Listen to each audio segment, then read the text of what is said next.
para uma história de transformação, uma história linda ao lado de Deus. Nosso irmão estava aqui falando, eu esqueci o nome do irmão, mas com um ano na casa de recuperação, Deus transformou a história e veio aqui de maneira bem clara e trouxe uma palavra de oferta. A vida dele é uma oferta para Deus. Assim tem que ser a minha e a tua vida, uma oferta ao Senhor. Quem acredita nisso, dá um glória a Deus. Você que trouxe a Bíblia, abra comigo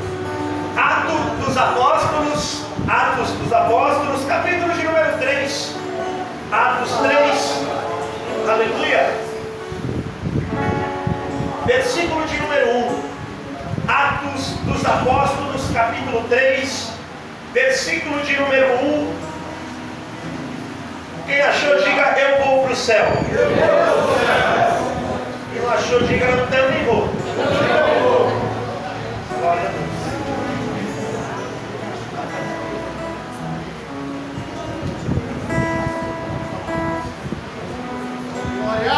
Aleluia. Diz assim o texto.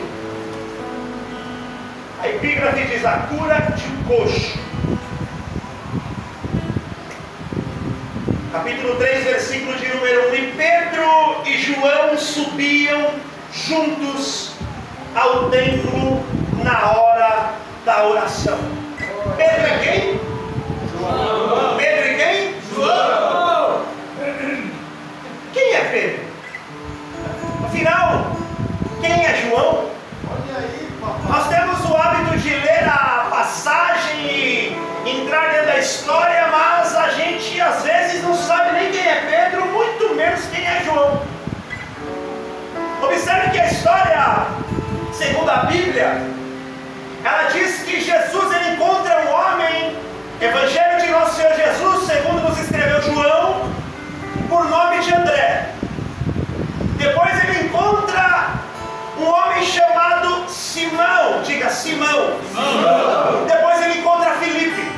E depois Filipe encontra a Natanael. Esses dias eu estive meditando acerca desses nomes e é muito interessante o significado, pastor, que cada um desses nomes nos revela. Observe que quando Deus encontra o André, o nome André significa homem.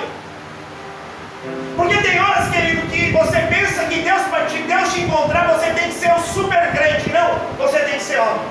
Você tem que ser um ser humano, com dificuldades, com problemas, que enfrentam as lutas do dia a dia, as dificuldades da nossa história cotidiana. E depois que ele encontra um homem, a Bíblia vai dizer que agora ele encontra a Simão. O nome Simão significa aquele que ouve. Porque nós temos a vontade de fazer muita coisa no reino de Deus, irmã Célia, mas a grande pergunta é: está preparado para ouvir? Está preparado para escutar? Está preparado para sentar nessa cadeira, ouvir o pastor, a pastora, os irmãos, ouvir a voz de Deus, o Espírito Santo falando ao teu coração? Porque às vezes nós queremos ir para a rua, nós queremos ser muito bom, queridos, e evangelizar, mas você já sentou na cadeira para aprender? Porque depois que você é encontrado por Deus como homem, depois que você começa a escutar, aí ele encontra Felipe. O nome Felipe significa aquele que amansa cavalos. Olha aí. E é muito interessante porque Deus te chama como homem, você escuta a palavra e você se prepara para ir para fora, amansar os cavalinhos que estão aí fora te esperando. Então você pensa que você vai encontrar o que aí fora no mundo? Um monte de gatinho manso? Você acha que você vai encontrar um monte de gente que nem eu estou olhando com os meninos aqui da casa de recuperação? Parece uns cordeirinhos aqui, né? Vai lá na casa de recuperação. Olha o avançador de cavalos aqui, ó. Glória a Deus.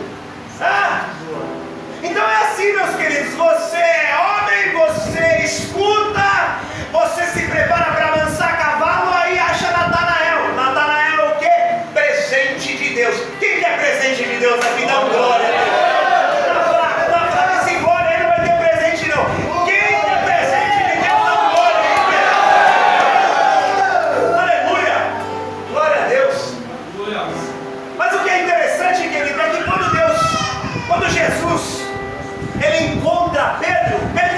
situação. Pedro está na beira da praia. O interessante é que quando você vê a história, você percebe que ali está um momento de frustração da vida daquele homem, daquele apóstolo, daquele que escuta.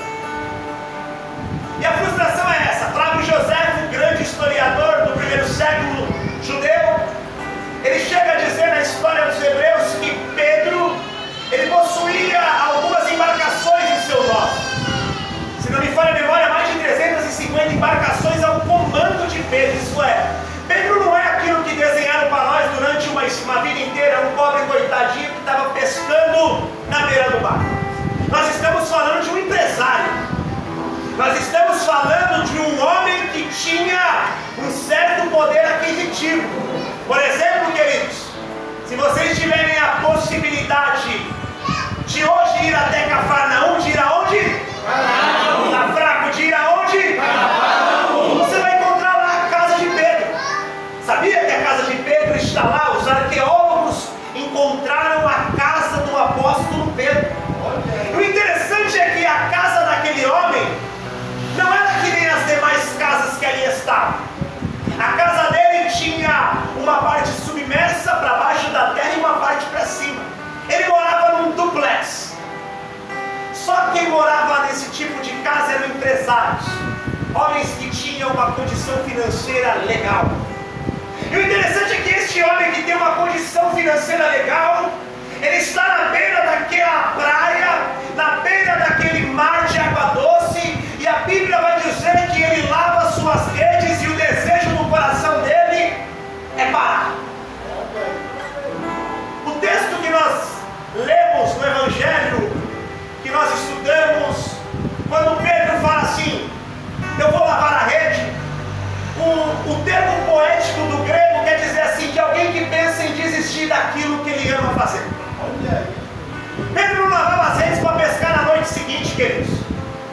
Pedro não lavava as redes para que na noite seguinte ele tivesse uma facilidade de voltar para o mar e lançar as suas redes. Não, o texto diz que ele tinha passado a noite inteira fazendo aquilo que ele achava bom, que ele era o cara, e ele volta com as suas redes vazias. E a decepção, a dor de ter voltado com as suas redes vazias é tão grande que aquele homem, ele quer parar. Aquele homem, ele não quer mais dar continuidade na história de pescador. Aquele homem não quer mais ser chamado pescador, porque ele quer parar. E em momentos da minha vida, queridos, eu passei por isso. Em momentos da minha história, eu não sei se a recíproca é verdadeira, mas em momento da minha história, pastor Lê, eu quis parar. Assim como o pastor Leandro uma vez contou para mim que ele falava que Deus sentava numa cadeira giratória e virava de costas para ele quando ele falava, eu passei muito tempo da minha vida com esse mesmo sentimento. Deus ouve A, Deus ouve B, Deus escuta C, mas quando eu falo com ele, ele se faz de surdo e mudo. Parece que Deus fala com todo mundo, pastor, mas menos comigo. Parece que a grama do vizinho é perfeita e a minha não fica verde nem debaixo de jejum e oração. Pedro estava assim, pastor, frustrado, quero parar. E o interessante é que no momento da frustração de Pedro, quem se aproxima dele? No momento da angústia, Jesus se aproximou de Pedro. No momento da minha dor, no momento da minha angústia, no momento da minha fragilidade, no momento que eu pensava em parar, ele se levanta, ele vem em minha direção, ele falou, ainda que eu te carregue pelas mãos, você vai continuar, porque eu tenho uma grande história na tua vida. Glória a Deus! E é naquele momento que Pedro está frustrado, que Jesus chega para ele e fala para ele algo muito importante, e é isso que eu quero saber aqui esta noite, e que o Espírito Santo coloca no meu coração. Jesus chega para Pedro e fala assim, ô Pedro, me empresta o teu barco. Glória a Deus! O meio de transporte que faz com que você vai para o mar pegar o seu alimento, aquele transporte que aparentemente tem dado errado, é o meio de transporte que Deus pede para ele emprestar. E naquele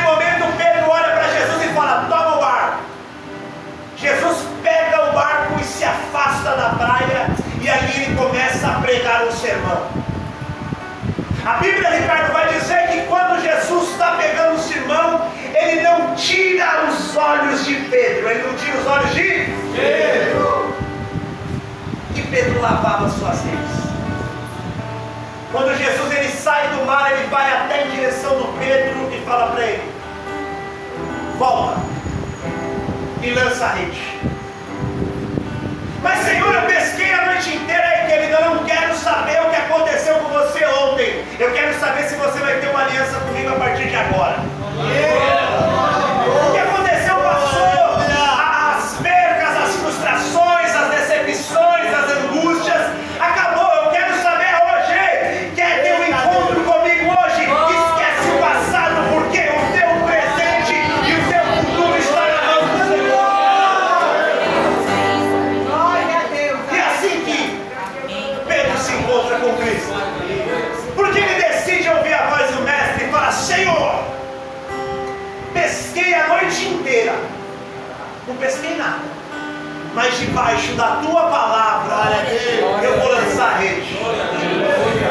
Debaixo da tua palavra a tua vitória é garantida. Debaixo da palavra dele a cura chega para a tua casa. Debaixo da palavra dele a restauração do teu casamento. Debaixo da palavra dele a tua família é restaurada. Debaixo da família dele, da palavra dele, a porta abre para você, querido. Só basta a palavra de Deus na tua vida para a tua história mudar. O interessante é que quando ele joga a rede, a Bíblia vai dizer que eram tantos os peixes que ele precisou da ajuda daqueles que estavam na praia, porque senão o barco dele ia afundar. Aleluia. A palavra profética que esta noite é: a palavra profética esta noite é a bênção de Deus para a tua vida, que está escutando, que está debaixo da palavra, que está entendendo a palavra. Tantas coisas boas vão vir para a sua vida, e você vai poder ajudar a tua casa, a tua família, a igreja, o teu próximo. Vai ser assim que nem o salmista: o meu cálice transborda. Só creio que aplauda Jesus, querido.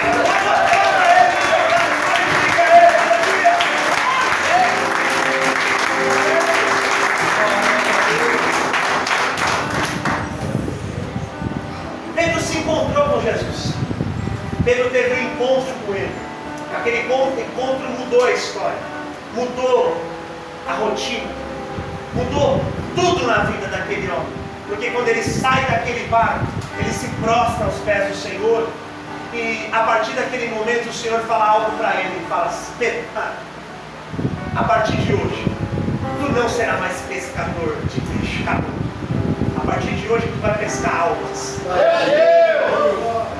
E interessante é que aqui é que Deus afirma: tu vai pescar. E se ele afirmou, que se Deus falou que você vai chegar, você vai chegar. Se Deus falou que você vai conquistar, você vai conquistar. Porque ele disse, ele não é homem para que minta, nem filho do homem para que se arrependa. Você vai conseguir. Basta crer na palavra liberada do altar do Senhor.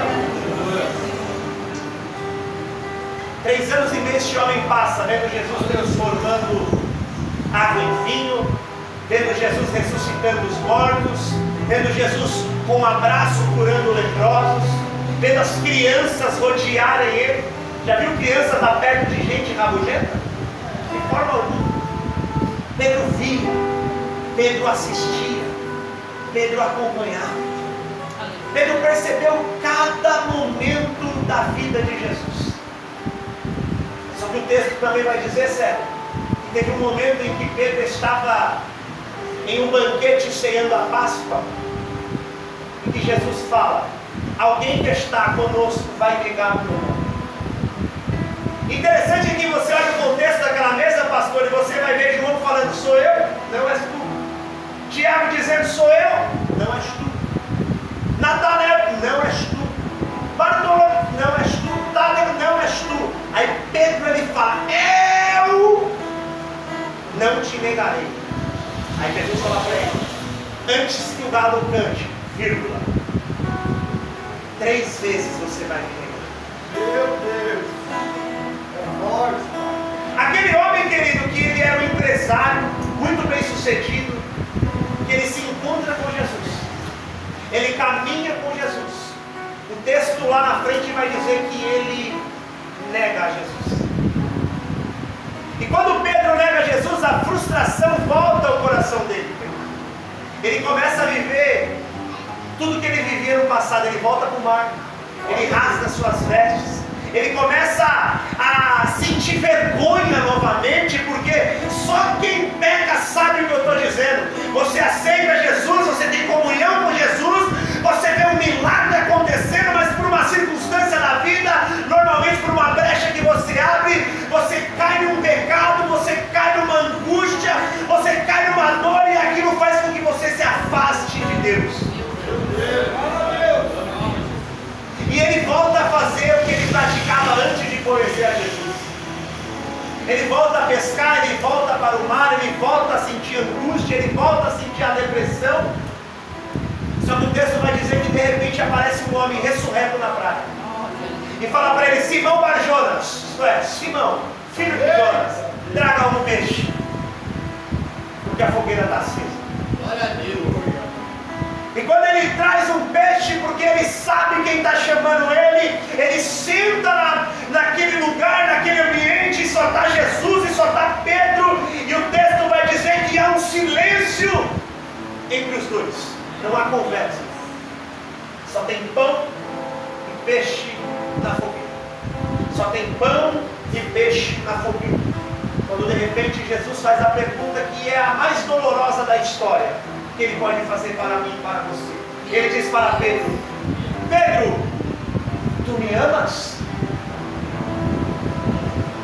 E a grande verdade, pastores, irmãos em questão, quando você está no momento que você está um pouco afastado da presença de Deus, a coisa mais difícil de fazer é você confessar, com a sua boca, que você ama a Jesus. Porque o texto original, Jesus pergunta para ele: Pedro, tu me amas? E no original Pedro fala assim: eu gosto muito do Senhor. Gostar não é amar.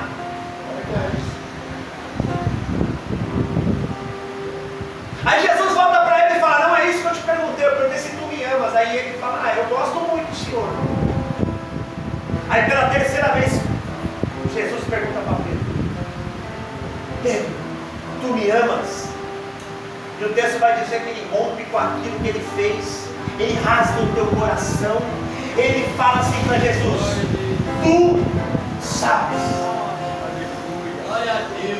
Em outras palavras, ele está dizendo assim como o Senhor sabia que eu ia te negar, assim como o Senhor sabia que eu jogasse a rede do outro lado e havia um monte de peixe, assim como o Senhor sabia que a filha de Jairo, do príncipe da sinagoga, ia ser curada, assim como o Senhor sabia que Lázaro, teu grande amigo, na cidade de Betânia, depois de 4 dias, quando o Senhor chegou, mandou remover a pedra, o Senhor sabia que ele ia ressuscitar. O Senhor sabe de tudo. O Senhor sabe que eu te amo. Aí Jesus se levanta, Pedro com o coração cortado, por quê? Porque Pedro estava no monte quando Jesus falou: aquele que me negar perante aos homens, eu vos negarei perante ao Pai. Pedro falou: não tem mais jeito para mim, eu neguei ele. Ele disse isso. Aí Jesus se levanta, aponta o dedo na cara de Pedro e diz assim para Pedro: Pedro, então vai e apacenta as minhas ovelhas. O meu plano para a tua vida ainda continua de pé. O plano de Deus, querido, para a tua vida que chegou aqui, às vezes chateado, às vezes você veio para o culto porque isso aqui virou um hobby.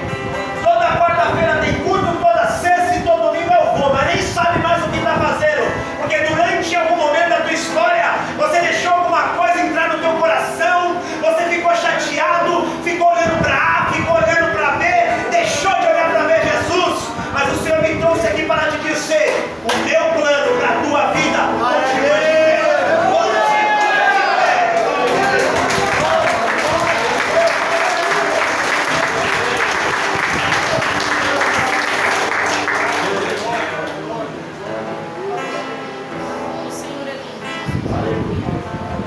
E Pedro e João subiam juntos ao templo na hora da oração, a hora nona, diga 3 horas da tarde.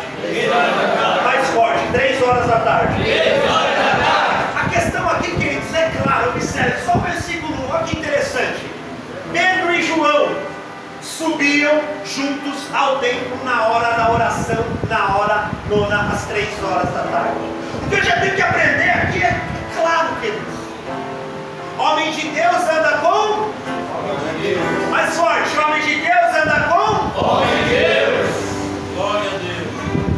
Por que não está escrito aqui que Pedro estava com Herodes? Por que não estava escrito aqui que Pedro estava com Judas? Aleluia! Porque a Bíblia ela está aqui, queridos, para nos ensinar. Você quer ir para a oração, queridos? Você quer ir para um ambiente de oração? Ande com homens de ou mulheres de oração. Quer ver transformação? Quer ver milagre? Quer ver restauração? Quer ver o poder do Espírito Santo? Mas continua andando porque não quer nada com Deus. Aí, querido, você vai ver a vida do A, a vida do B, a vida do C, a tua está parada e você está falando o que está acontecendo. Tem um ditado popular, varão, todo mundo conhece. Diga-me. 1 Coríntios 15, 33. As más conversações. Estamos aprendendo aqui com a Bíblia. Vamos continuar. Olha que legal. Ah, deixa eu contar para vocês. Interessante, sério. Eu descobri o que é a bendita na hora nona. Você sabia que existem 3 momentos de oração para os judeus? Quantos momentos? 3. O primeiro momento é pela manhã, e sabe por quê? Porque a Bíblia vai dizer que Abraão, pela manhã, ele se levantou para sacrificar a Isaac. Então o judeu, ele guarda esse momento como o momento da oração, aproximadamente 9 horas da manhã. Olha que legal. Agora o segundo momento é meio-dia. Olha que interessante, e por que a meio-dia? Porque neste período Isaac se levanta para orar, e quando ele levanta os teus olhos, ele vê os camelos vindo com Rebeca. Glória a Deus. E aí esse momento virou o segundo momento de oração.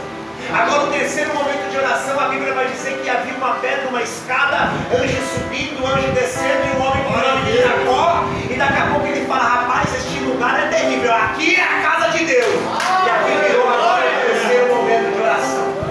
Então aqui nós descobrimos os momentos de oração, mas olha que legal.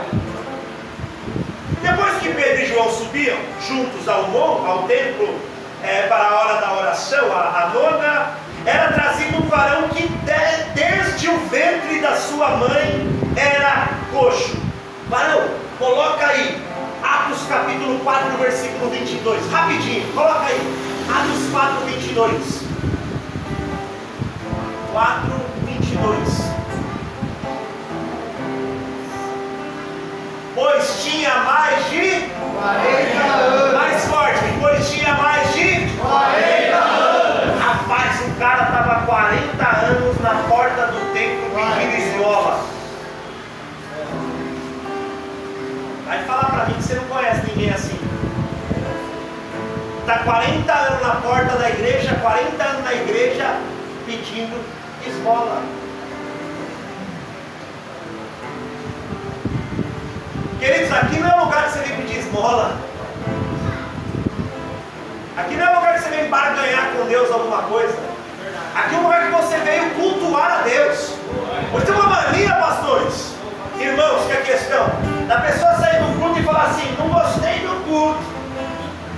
Então o problema é seu, está com você. Porque é você que tem que fazer o culto.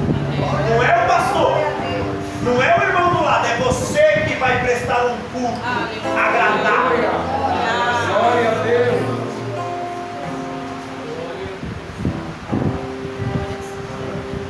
Aleluia.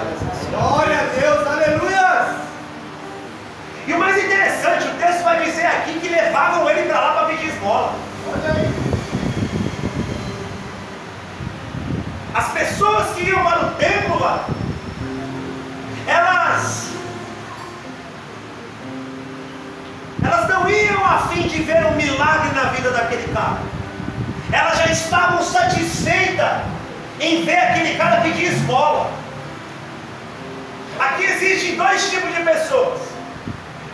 Aquele que até fala para você ir para a igreja, mas não acredita na tua libertação. E aquele que vem para a igreja, mas não acredita na libertação, acredita na esmola. Mas também aqui na frente vai mostrar aqueles que vão para a igreja e não tem esmola, mas o que ele tem, nem ouro nem prata compra. Eu creio que eu estou na igreja de homens e mulheres de Deus que carregam consigo a presença do Senhor. Deixa eu contar uma história para vocês, essa é muito boa, sério. Olha que legal, preste atenção. Existia um Papa do século XIII. O nome deste Papa, eu marquei por aqui, Inocêncio II. Eu tenho certeza que de inocente ele não tinha nada, mas vamos lá. O nome dele era Inocêncio II. E ele era da mesma época de um teólogo muito famoso do século XIII, chamado Tomás de Aquino. Como era o nome do dele? Tomás de Aquino. E Tomás de Aquino decidiu fazer uma visita assim em cima da hora, sem avisar, sem comunicar. E quando ele chega até o ambiente que o Papa estava, o Papa foi pego no flagra. Nada contra os meus irmãos católicos, em nome de Jesus. Mas o Papa estava contando prata, estava contando ouro. E Tomás de Aquino entra na presença daquele Papa e o Papa está contando. Aí o Papa falou assim para ele: está vendo, Tomás? Não estamos mais como Pedro. Hoje temos ouro e temos prata. Aí Tomás de Aquino: é verdade. É verdade. Você tem ouro e você tem prata. Mas você também não pode falar para o paralítico: levanta aí. Pastor, você é contra ter dinheiro? Imagina, varão. Se quiser dar todo o seu dinheiro para mim, a gente aceita, em nome de Jesus. Nós vamos fazer mais obra de Deus. Mas aqui a questão é onde está o coração, não a quantidade de dinheiro. Vamos continuar.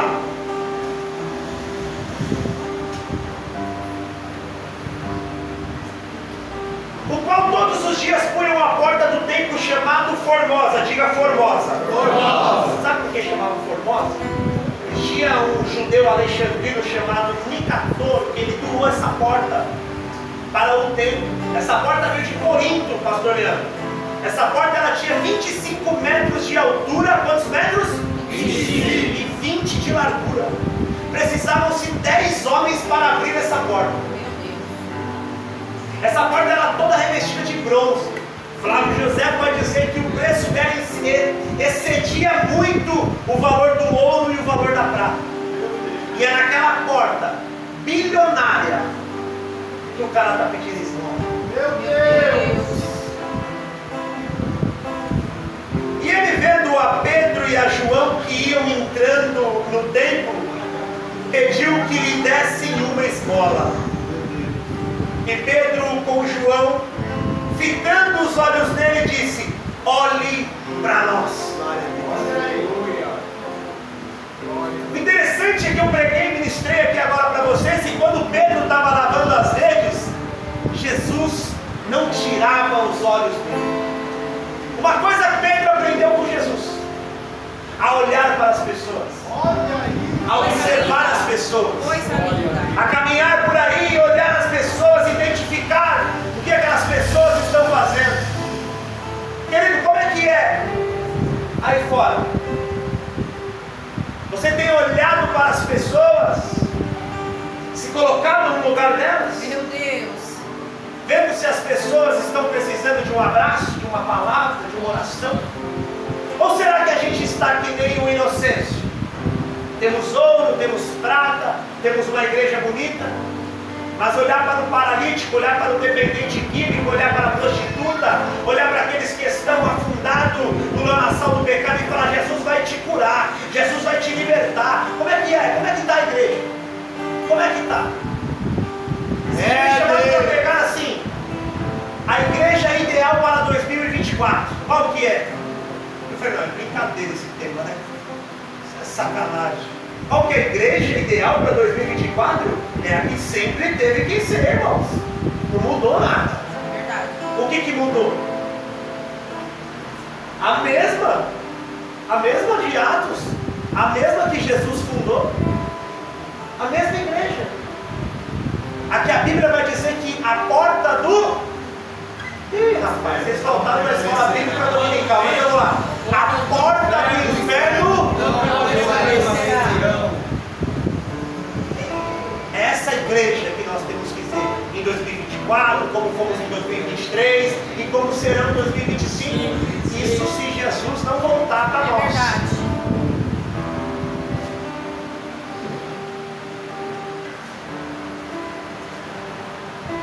Eu estava no Farol e um menino ali perto da nossa igreja, ali da igreja do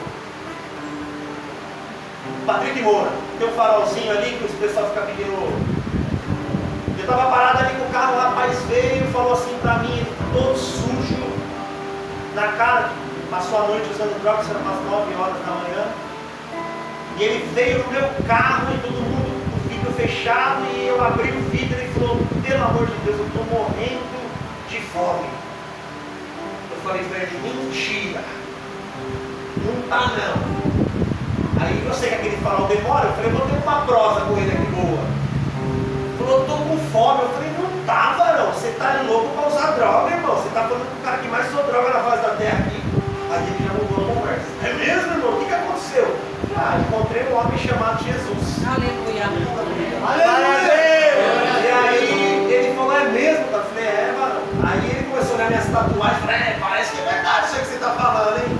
É verdade, irmão. E aí falei para ele, se ele mudou a minha história, ele vai mudar a sua. Pastor, que autoridade que você fala isso? A autoridade que o nosso Deus é um Deus grande, varão. Não tem essa de, não, esse aqui Deus muda, esse aqui não, aquele ele vai. Quem é você para determinar? Sabe qual que é o problema? Colocamos Deus dentro de uma caixa religiosa e temos colocado os limites para o que ele pode fazer. Ele é grande, poderoso, soberano, domina, governa. É ele que tem o poder em toda a sua mão. A Bíblia vai dizer que a água do oceano e dos mares estão na conchinha de suas mãos. Coisa linda. A Bíblia vai dizer que o globo terrestre é o trono dele. E a terra é o estrado dos seus pés.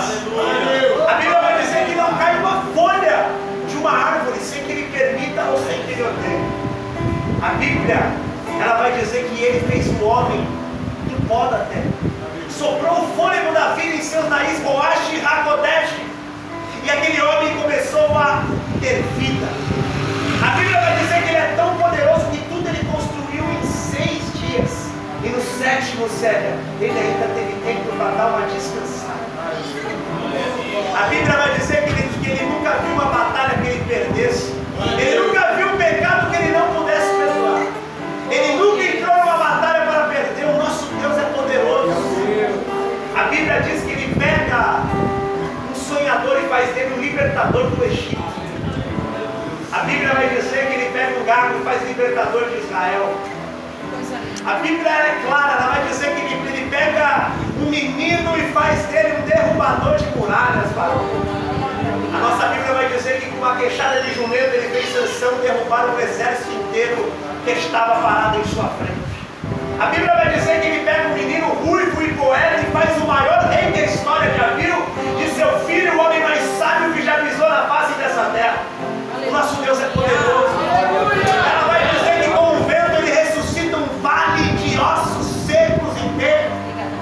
A Bíblia vai dizer, queridos, aleluia, que para matar a fome do seu profeta, ele fez um corvo virar iFood no meio do deserto e levar comida para o seu profeta.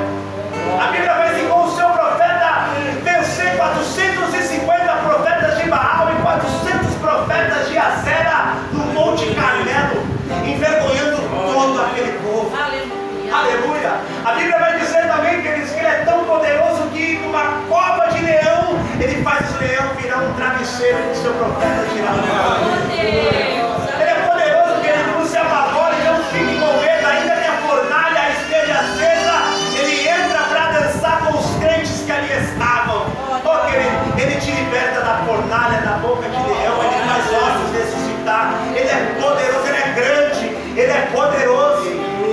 Olha que interessante, para não envergonhar o seu profeta, o profeta já estava morto, enterrado, tomando um xalá com Abraão na glória. Mas para honrar o seu profeta,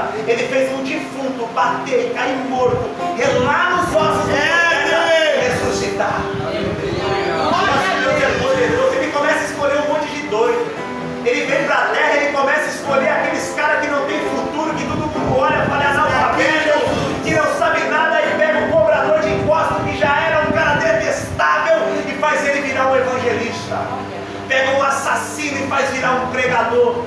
Pega um pescador, querido, e faz virar um apóstolo. O nosso Deus é poderoso para transformar a história, para transformar a vida, para conquistar coisas para a sua igreja. Obrigado. Querido, está faltando, tá? Fique tranquilo, tinha que pagar imposto. Ele fez um peixe virar um caixa eletrônico 24 horas no meio do oceano. Está tudo sob o controle da mão do Senhor. E antes que você chegasse aqui, Ele já sabia, tinha preparado esse culto para dizer para você: faz, tenha fé, obedeça a palavra de Deus, que a tua história ela vai ser transformada e ela já está sendo transformada em nome de Jesus. Aleluia, glória a Deus.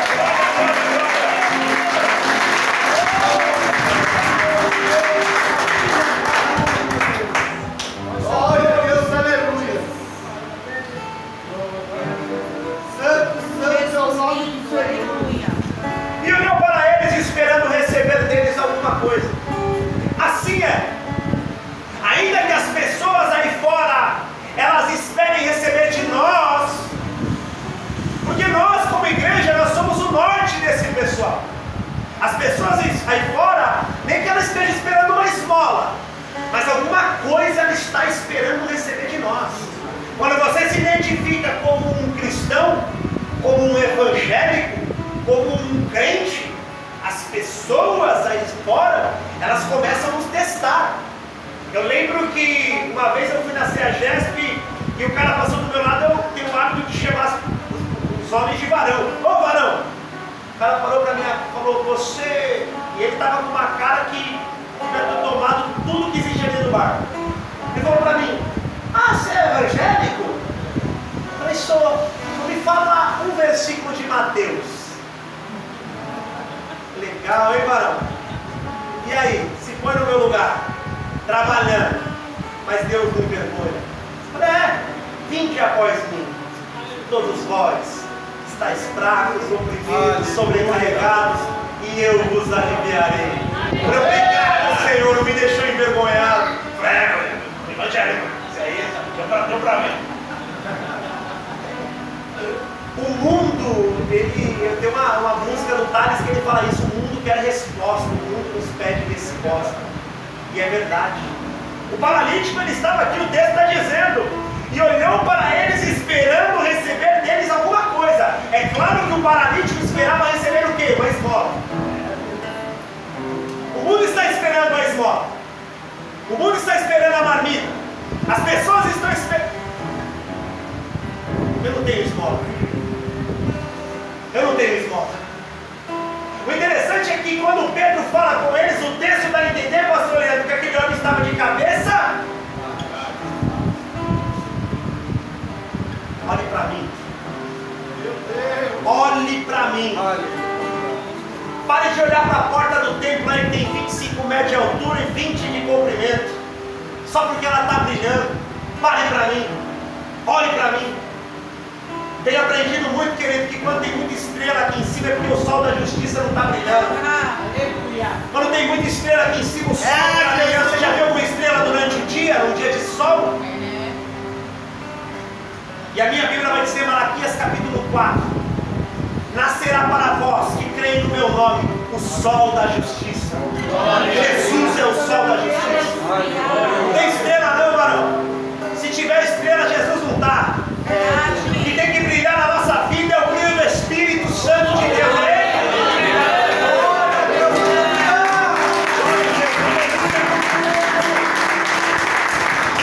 Glória, glória, glória, glória.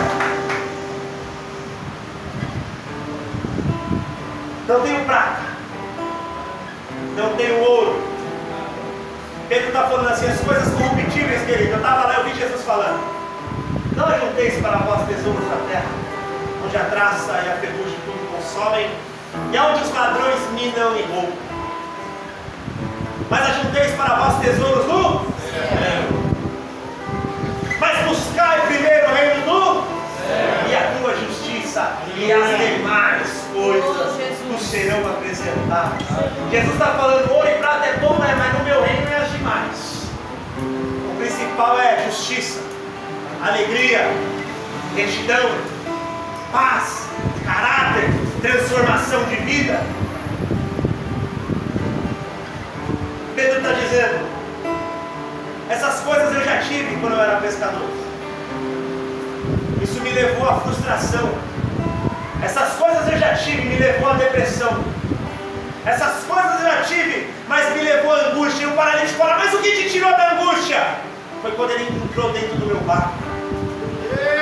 E é isso que eu estou fazendo com você hoje. Eu estou te convidando a entrar dentro do barco.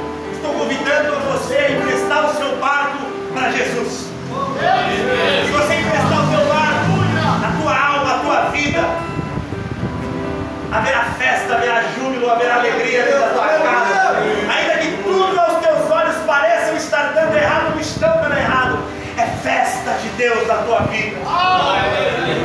E a Bíblia diz que quando Pedro fala para ele: em nome de Jesus o Nazareno, levanta e anda. E Pedro, tomando pela mão direita, o levantou, e os seus pés e artelhos se firmaram. Queridos, você que é homem e mulher de Deus aqui, você tem que entender: quando você fala em nome de Jesus, você tem que estar sempre com a mão estendida para ajudar. Porque aquele homem estava caído, coxo, há 40 anos, nunca tinha se firmado, se levantado. Pedro fala: em nome de Jesus levanta. Sim, levanta, mas através da minha mão, Jesus vai levantar ele. Glória a Deus. Através da sua mão estendida que pessoas vão ser auxiliadas. Ou deixa eu fazer aqui uma parêntese. Você acha que o arcanjo Miguel, que vai lá toda semana na clínica levar comida, Elias desce na carruagem de fogo com a mistura pronta e leva comida para esses caras que cantou aqui? Como é que você acha que acontece? É alguém que usa o nome de Jesus e tem a mão estendida. Porque a gente acha, sério, que o milagre é esse: é levantar aleijado, é parar. Amém, esse é top. Como a Maria do Carmo fala, top. Mas o interessante é ter a mão estendida para ajudar aquele que tem necessidade, que tem fome. Eu não gosto de dependente químico porque dependente químico me roubou. Legal. Sabia que tem casa de repouso que está precisando da tua ajuda? Eu não gosto de casa de repouso. Sabia que tem a casa de Davi, pessoas especiais que precisam da sua ajuda? Eu não gosto de pessoa com problema. Você sabia que tem crianças que estão precisando de ajuda? Rapaz, então você não gosta de ninguém. Você não gosta nem de você. Não é possível. Você não vai ter alguém para você estender a mão.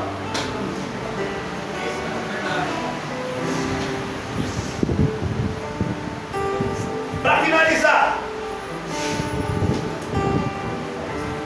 e saltando ele, foi em pé e andou, e entrou com eles no templo. Porque o homem que é transformado por Deus, que tem um encontro com Deus, ele não vai voltar para Cracolândia. Ele não vai voltar para o mundo. Ele não vai. O homem que a mão foi estendida para ele em nome de Jesus, e ele se pôs de pé e se levantou. Ele começa a pular, ele começa a dançar, e ele vai em caminho do templo, porque ele sabe que ele tem que adorar aquele que colocou ele de pé. Os meninos da casa de recuperação, que a questão não importa, queridos. A gente fala isso: sai da casa, vai para o templo. Sai da clínica, vai para a igreja. Sai da clínica, vai dançar na igreja, vai cantar, vai limpar a igreja, vai pular na igreja, mas vai para a igreja, queridos. A Bíblia, ela é o norte nosso. O nosso norte é a palavra que está aqui na nossa frente, que está escrita. E a palavra diz que quando aquele homem ele se coloca de pé, ele caminhou diretamente para o templo. Sabe por quê? 40 anos, rapaz, esse cara era aleijado. A Bíblia vai dizer, na lei, que o aleijado não podia entrar no templo. Era proibido, queridos. Quando ele recebeu o milagre de Deus, a primeira coisa que ele falou: eu vou para este lugar. Eu era desesperado para entrar nesse lugar. Agora eu vou para este lugar. E você que está aqui esta noite, que tem um milagre na tua vida, que está ouvindo a palavra de Deus, rapaz, tenha prazer de estar dentro da casa do Senhor. O salmista diz: alegrei-me quando disseram-me, vamos à casa do Senhor. Aqui é alegria, rapaz. Aqui é alegria na casa de Deus.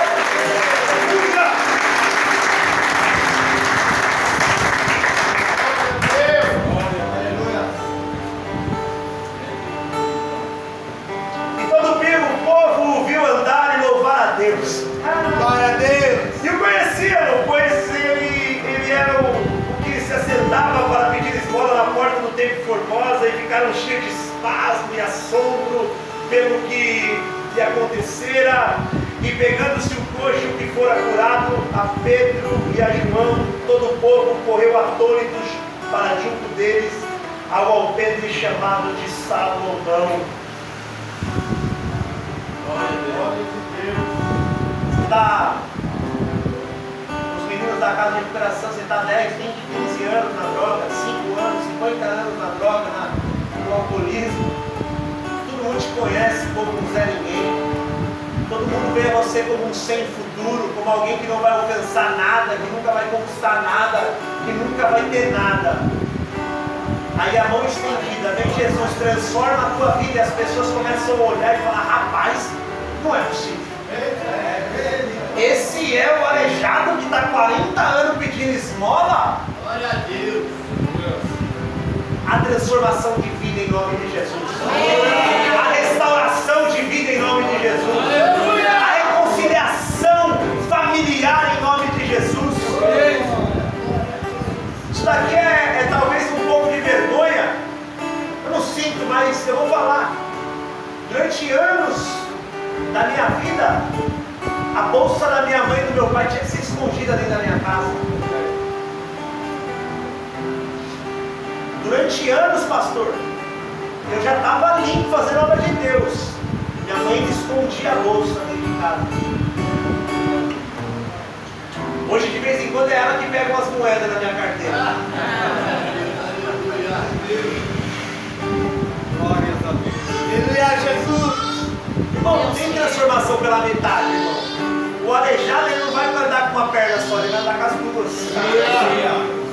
O leproso não vai curar só um braço, vai curar o corpo. O cego não vai voltar a enxergar no olho só, ele vai enxergar nos dois. E se não tiver, Deus cria um olho novo. O sem vergonha vai começar a tomar vergonha na cara. O que roubava não vai roubar mais. O que contava mentira não vai contar mais. Se você continua fazendo isso, dê um passo para trás e vê onde você errou, porque você não foi liberto. Você não teve um encontro com Jesus, tem que dar um passo para trás.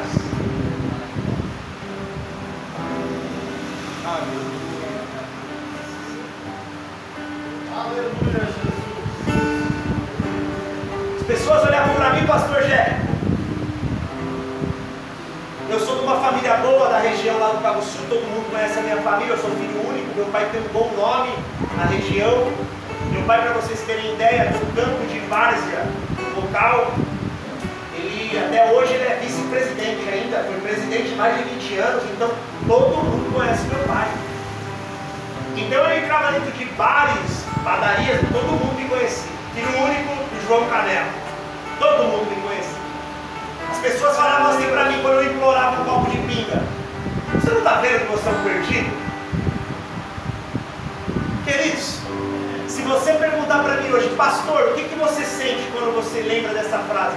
Uma gratidão tremenda. Porque ele não estava mentindo, varão. O cara que falou isso para mim, ele estava falando a verdade, pastor. Eu era um perdido. Eu era um largado, cara. Eu era uma vergonha. Eu era um sem futuro. Eu era um envergonhado. Uma pessoa que jogou o nome da família na lama, que decepcionou os pais. Mas hoje, quando eu passo em algum lugar, é o pastor André, é o pai do Miguel, é aquele que vai. Porque Jesus nos encontrou, rapaz.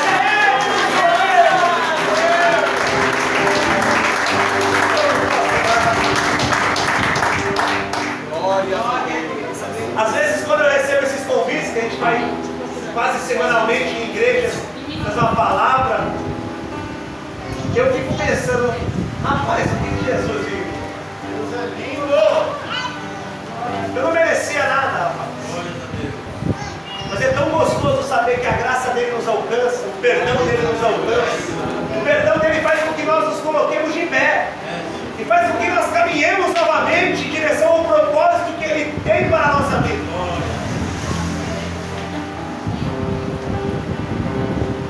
Para finalizar, que ele se coloque de pé, em nome de Jesus.